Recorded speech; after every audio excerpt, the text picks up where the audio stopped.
Good evening. My name is Noah Merrill, and I serve as Secretary of New England Yearly Meeting of Friends. And I'm a member of Putney Friends Meeting in Putney, Vermont,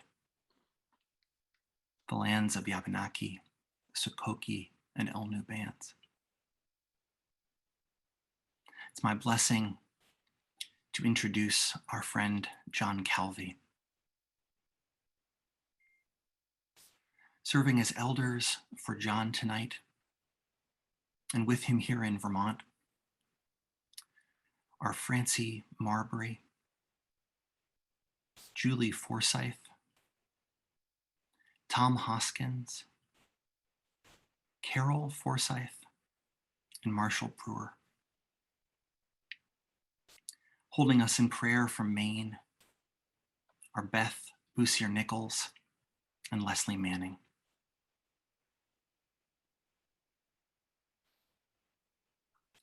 John asked me to be brief, so I'll begin with this. John Calvi is a Quaker, and John is a healer.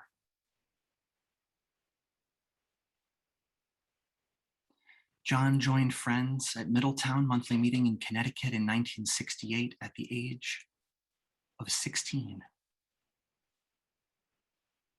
After working as a Montessori teacher with young children for nearly a decade, he graduated massage school specializing in trauma.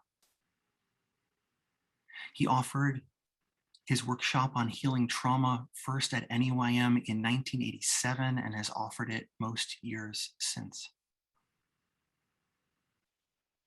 He's the author of 2 books, The Dance Between Hope and Fear, and How Far Have You Traveled? I understand another book is coming soon. John has been a beloved part of Putney Meeting since 1979. John and his husband Marshall were married under our meeting's care in 1989. He was a released friend under the care of our meeting from 1987 to 2002. In 2005, John was the founding convener of the Quaker Initiative to End Torture. Having traveled many thousands of miles and speaking to countless groups, large and small, to 14 yearly meetings across the US and Canada, John has followed a leading to express a spiritual gift for releasing pain from trauma for 38 years. He'll speak to the obstacles to and the lessons of being faithful. I'm so deeply grateful to be able to welcome John back to address New England Yearly Meeting, his home yearly meeting, in this year when healing and the need for healing are so deeply in our hearts and our bodies. And I'm grateful to be able to testify to his gift that has blessed me and countless others in our journeys of healing and has served as an inspiration. His model of faithfulness and what it means to live a life surrendered to a vocation of ministry in our tradition has been a model for me and many others. John Calvi is a Quaker, and John is a healer.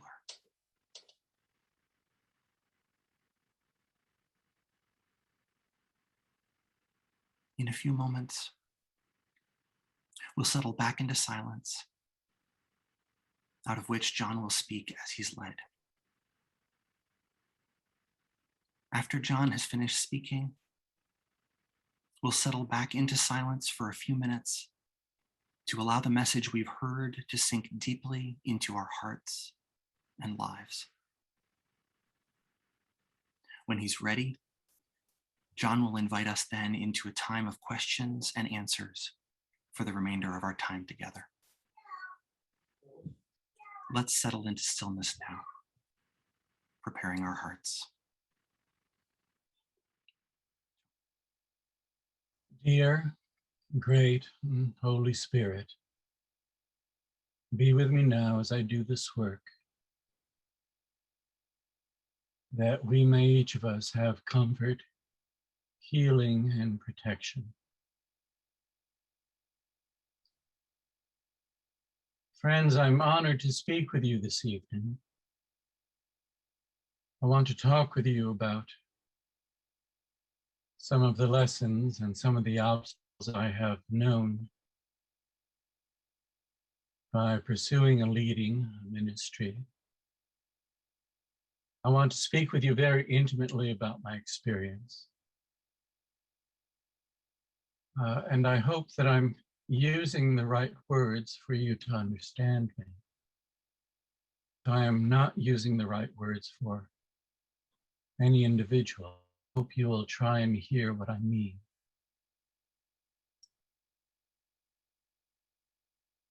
This is going to be a different experience for me because I'm having some troubles with my heart, with my physical heart, nothing metaphorical. I get short of breath now if I speak for too long or if I speak too quickly. So there are going to be times when I take a pause and I take a breath, and that's when you and I are going to be holding me in prayer that I can keep going. It is probably because of these heart troubles that it's likely that this will be my last time speaking publicly.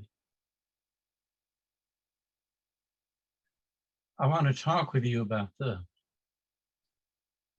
experience I have had of coming into my ministry. After working with 3 to 6-year-olds as a Montessori teacher and beginning in massage school, I began to have the experience of my hands warming up and people's pain passing out of them and through me and out and away. It began to happen slowly at first and then increased.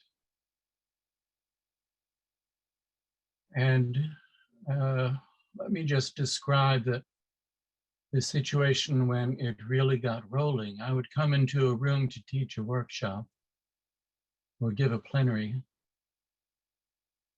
and there might be 20 people there, there might be 300 or 400 people there.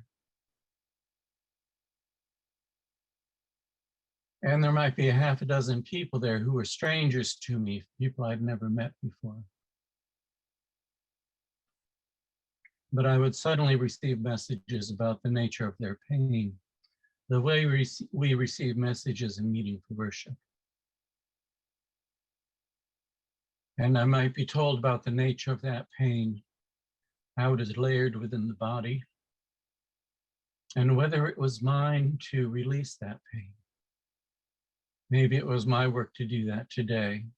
Maybe it wasn't my work. For some people, I have been of no use. And for some people, I have been of small use.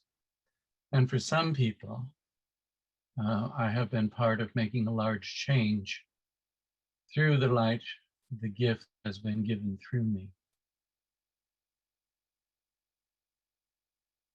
So I'd come into the room and see these people, and I'd be overwhelmed with this tenderness, very much a sensation like falling in love.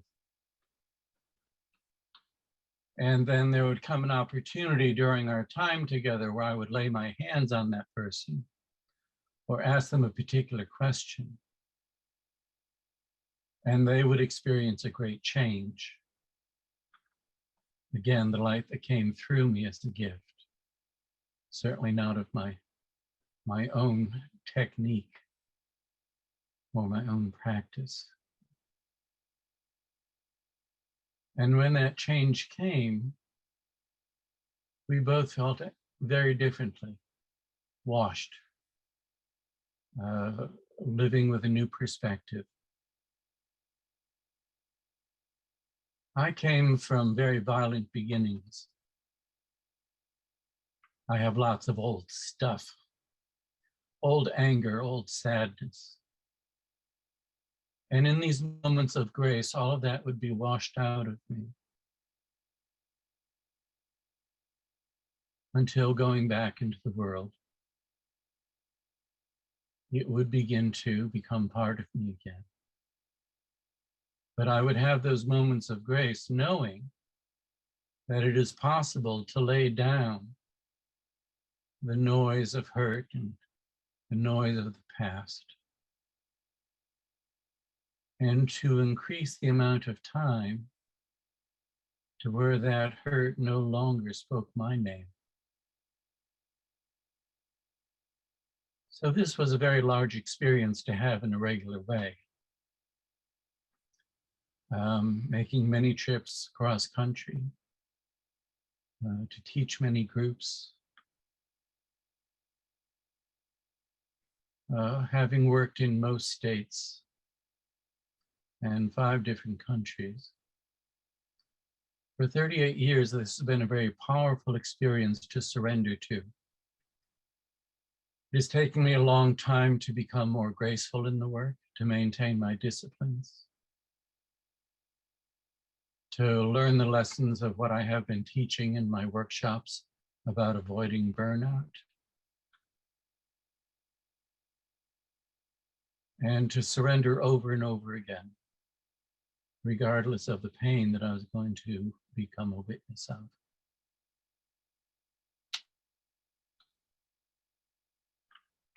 Let me talk a little bit about reverence. Reverence is actually something Quakers are very good at, but we tend not to be able to name it. And when I say reverence, I mean that we know something is very important. It's very important, and it must be taken care of very carefully. It might be someone else's feelings. It might be the way we present ourselves to someone. It might be the way that we engage in a process. And when we're engaged in reverence, we know that something is very important and must be taken care of very carefully. It might mean that we have to become very strong because something needs defending. We're going to have to speak out. And maybe it's not popular. Maybe it's not even safe. It's probably going to mean that we're going to be laying down our personal ego and our personal righteousness. Working with reverence, working out of reverence, understanding that we use reverence as a tone and as a tool as we are doing our work, as we are living our lives. This is very important. Once upon a time, I was at the home of Nancy Pocock in Toronto, Canada. Nancy was famous for taking refugees into her home and helping them to find work and to help them to get asylum in Canada. And a few times I went to her house to work with refugees who had been tortured. And one day I went to work there and a fella came in. He'd been treated very badly, but we did not have any common language. We didn't have an interpreter. And so Nancy said, well, I will get on the massage table and you will demonstrate on me. And then we'll understand what it is we're offering him. And she lay on the table and I began to do some work. And what this fellow recognized was the reverence. He didn't recognize the massage style or the way I was moving my hands in the air. What he recognized was the reverence. And then he was very happy to receive work. This has happened many times. Another time I was in York meeting in England. Some of you will know that this meeting happens within a mental hospital, a hospital for mental illness. And there was a few of us sitting there, some of them staff from the hospital, some of the local people. We're sitting there in these grand old Victorian chairs. And someone outside the door began to go into crisis and have a meltdown. It's a lot of loud screaming. And one could feel these lovely old Quakers go down even deeper into the seed, while someone who was on staff and on duty began to help this person outside the doors. They went down into their reverence because there was trouble, not out of their worry, but out of their love and out of knowing that deeper reverence was going to be a service to this person who was hurting so much.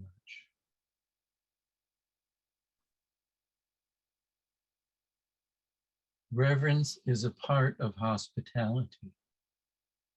Reverence can be a way, a tone of how it is we are in the world.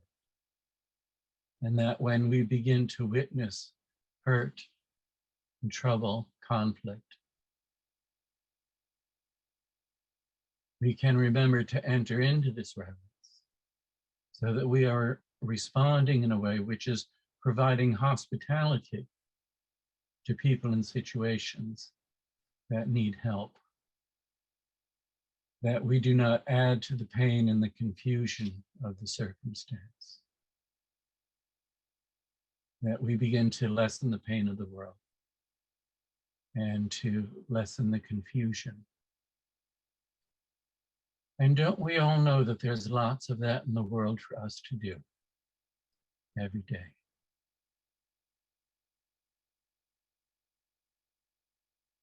I want to talk a little bit about our wonderful phrase of holding someone in the light.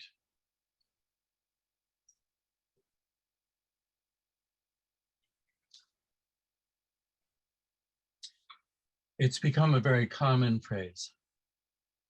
And in our current times, where there is a great deal of organization to set groups against one another and to cause us to fight and to distrust one another and to disrespect one another, and in some cases cause people to be violent against one another.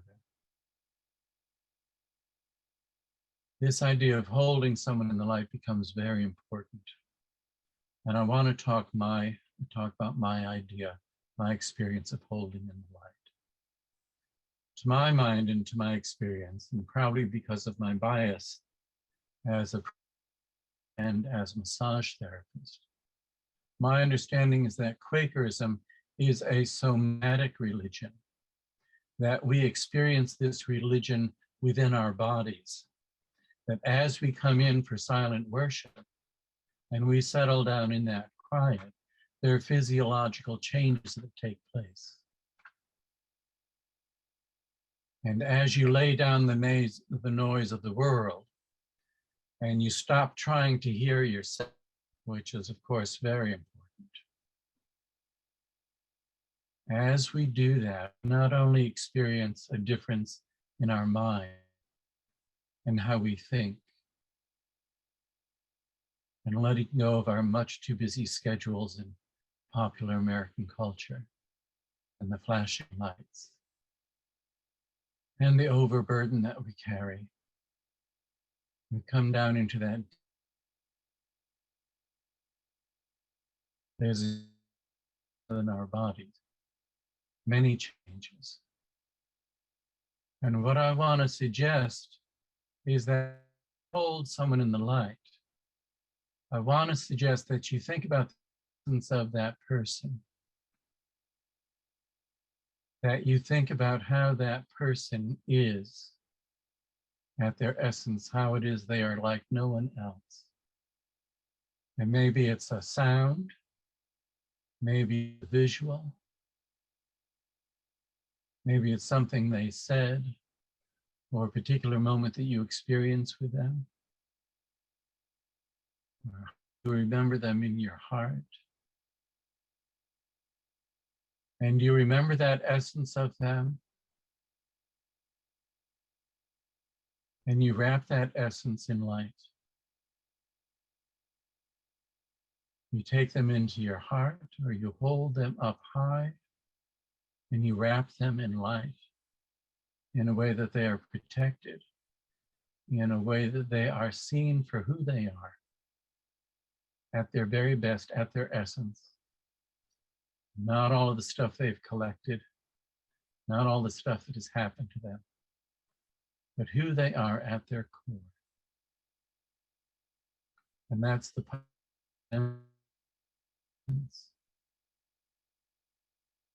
and we know who they are, very core, and at their very best of who they are. This can be done. It certainly can be done when we are with an individual, be done when we are with them over the phone or by Zoom. But it is going to be our capacity to concentrate, our own capacity to hold that essence of them. And the important thing will be to have that concentration be thorough. It's more important to have it be thorough than to have it be long.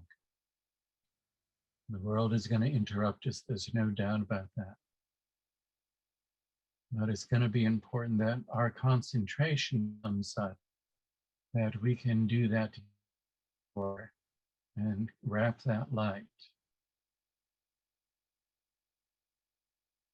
And to be able to hold that, even for just a short time. Very important that we're doing that with all of our feelings.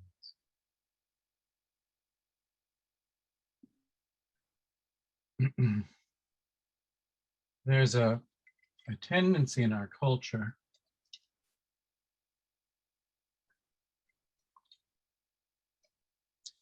to think about a job that's something that we do when we are loyal to and give our to. And that includes when people take a job as ministry. And sometimes that is included when we follow a leading or we're doing the Orthodox way.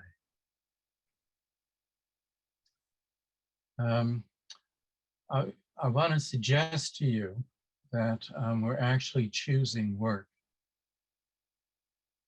to polish our own stone and choosing hard work to come closer to the divine. We're not choosing ministry to save the world, actually. Saving the world is a vigil that we keep, of course. But we are choosing our place in that vigil and choosing that work to come closer to the divine and to reform our own interiors. And we must keep in mind that no ministry is born whole. We choose service, we choose ministry, we choose a leading. Or we have the feeling that it chooses us, but the result is going to be that every person's going to start at the beginning, and there's going to be lots of learning. And if you pay attention and show up in a regular way, then you will learn the parts of what's going on and how it is you can be most graceful. And being graceful in the work, allowing work to change you, and understanding what disciplines are necessary. All of that is going to, so that while you are having the experience that ministry is not born whole, you're also going to experience that you're learning things and adding things to your knowledge and to your repertoire so that you can be full and graceful in the things that you're doing. And as you begin to learn things, you begin to be able to do other kinds of work and larger work. And it's going to be important that using work, which is, how to say, not going to kill you, not injure you, in a way which is spiritual or emotional. We want it to stretch us, but don't want it to hurt us. Don't by the work that we're choosing, because we do not honor anyone by joining their suffering. We honor people by carrying the light in the places where there's the most hurt. And it means the place that is having the worst trouble. You go to the place where you're going to be able to do the most good for the longest time.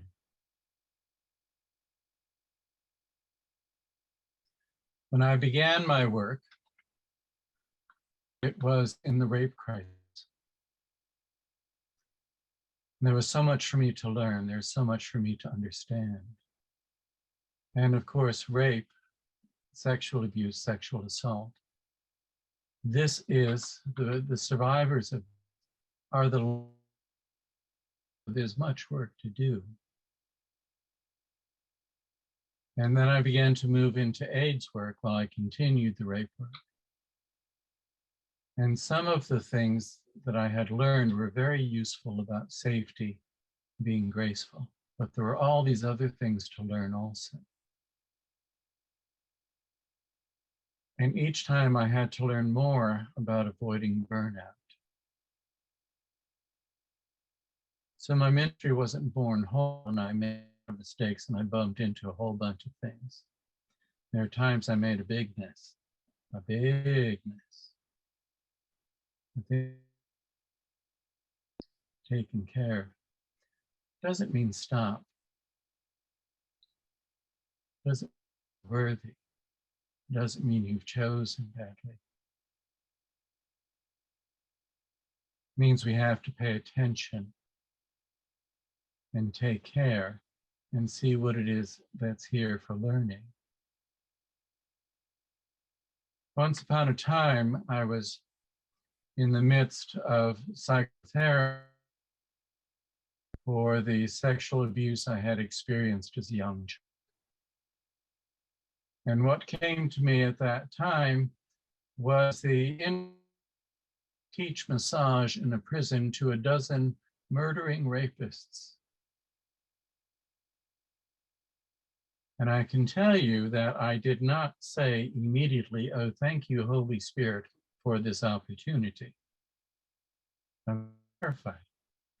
I taught in prison before, but not to this particular audience, and not during the time when I was learning about the nature of my own hurt. But going into that circumstance, I learned a great deal.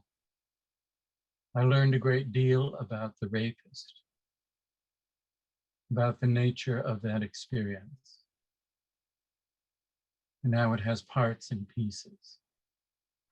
And that there were ways for me to make forgiveness in my own life. And to look at the men I was working with as human beings who were on a path of learning. Some of them accepting that learning, and some not yet, and some probably not ever. But it was a wonderful experience for me, a wonderful learning for me that did not appear that way. And certainly my understanding as I entered in to that work on that day did not begin gracefully. But I paid close attention and there was lots to learn. So as you're choosing a work, keep in mind that you are polishing your own stone. Your job is to polish that stone so it reflects the light as clearly and as brightly as possible. so you can lessen the pain and the confusion in the world, whether it's within your family, whether it's within your own understanding and how into that life, whether a meeting or your church, whether it's in an organization or responding to government at any level, that we want to help be part of that group that's lessening the pain and lessening the confusion. Wherever it is, we are witnessing trouble.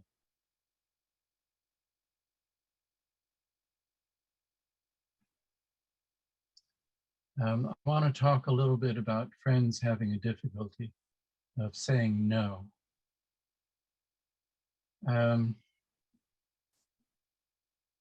Friends Society is a religious society of friends is a very polite group of people, shall we say,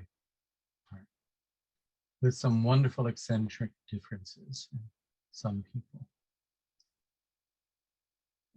But we say no to people. And I think that it might be in part because this is the British heritage of Quakerism. We would prefer not to say no to someone. We would prefer that that person understand that the answer to their request is no before we have to tell them. That it's a reasonable understanding.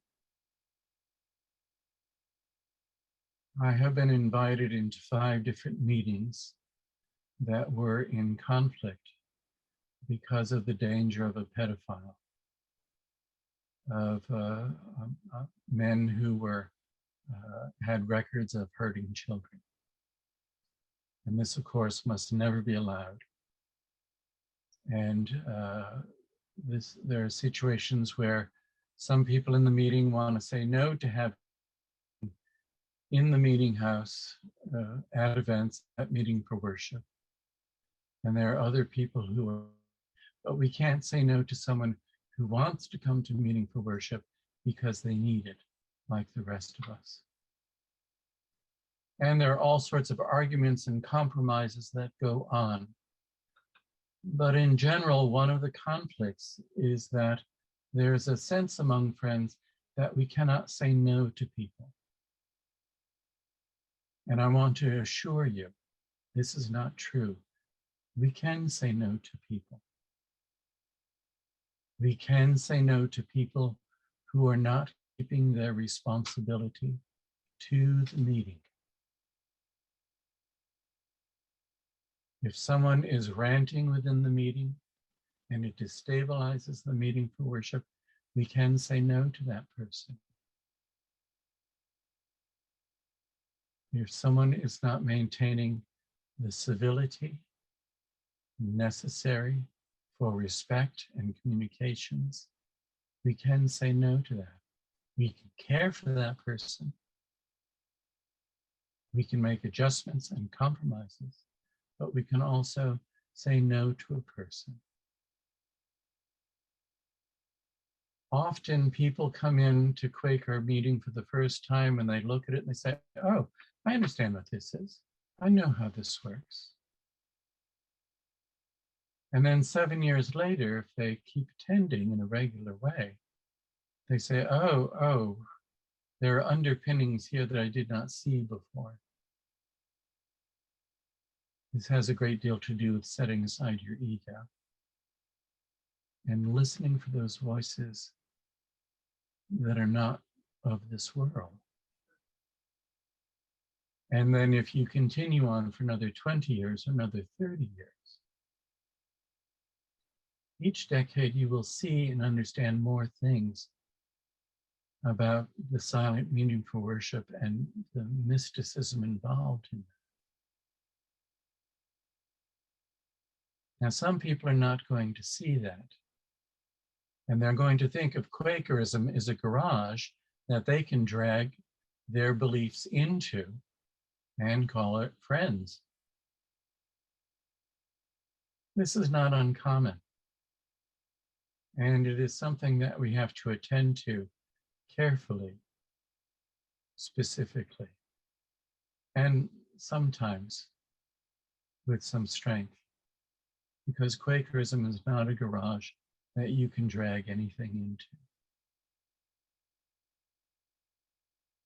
It is not a place where you can be doing the acting out that you did within your family and then try and bring that to a new group with your unresolved issues.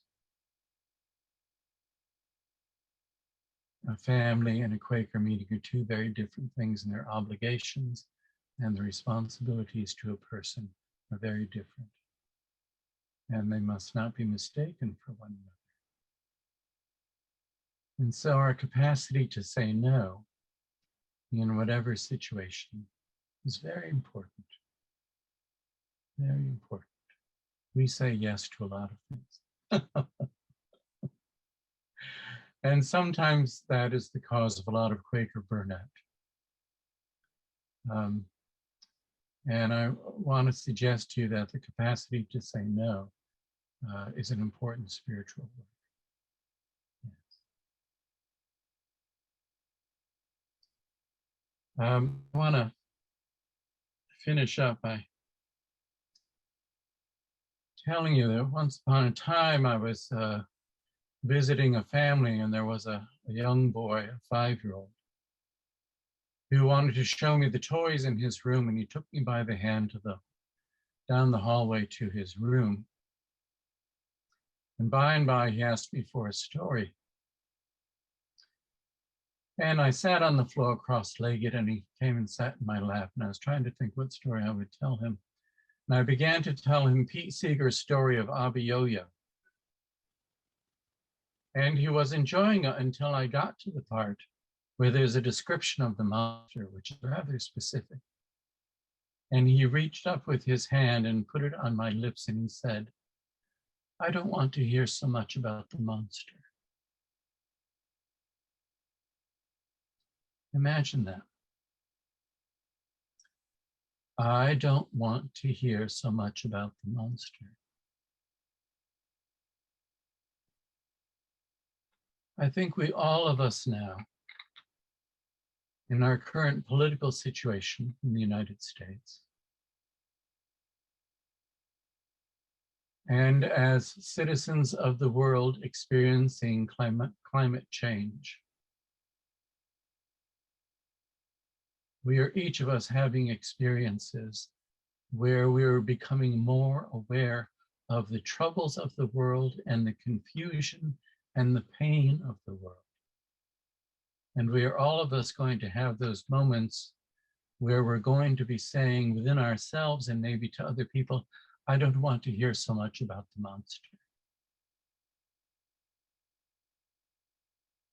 This is a very important feeling within each person. And we are each of us having the responsibility, having to levels at which we can take in new awareness and new information and the news of the day and decide what is the level at which I can understand and become awakened and not be injured by all that's going on around me. For myself personally, I began to having heart troubles last fall. It had been coming on slowly for the last 4 or 5 years. But last fall, it became so strong that I needed medical help. And now, my gift of healing, which had been so strong for almost 4 decades, is now greatly, greatly diminished to where I'm no longer laying hands on people. And there's even the experience for me as I adjust to this new reality, where I see some trouble that I used to be able to jump right up for and get involved. And when I see it now, there's actually a hollowness in my chest, and there's some emptiness and some hurt. And I cannot engage. And is something I'm adjusting to in this new part of my life, at this new stage. It seems that what's going to be left to me is writing. And a third book, a memoir about my life, healing my own wounds and becoming a healer, is my current work. But I want to say to us that we're tender and take good care. There is organization going on to grow our fear and to turn us against one another and to make us frightened of other people. And I want to suggest to you that you be very tender with yourself and carefully choose for yourself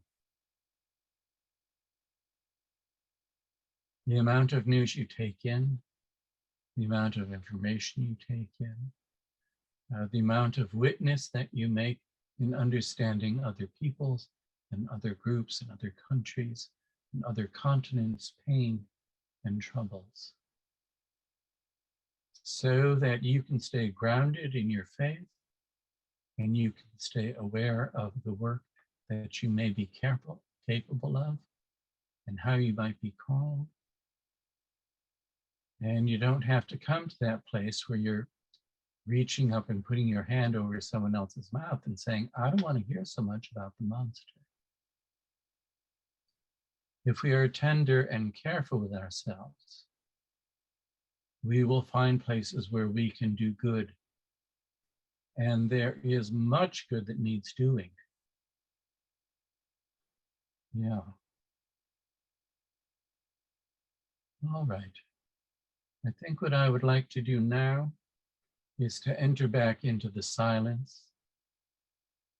And after a time, I will break that silence and we will begin the question and answer session of this plenary. Thank you, friends. Dear great and Holy Spirit, thank you for this day. And thank you for these friends. May we understand and know more and surrender to that light.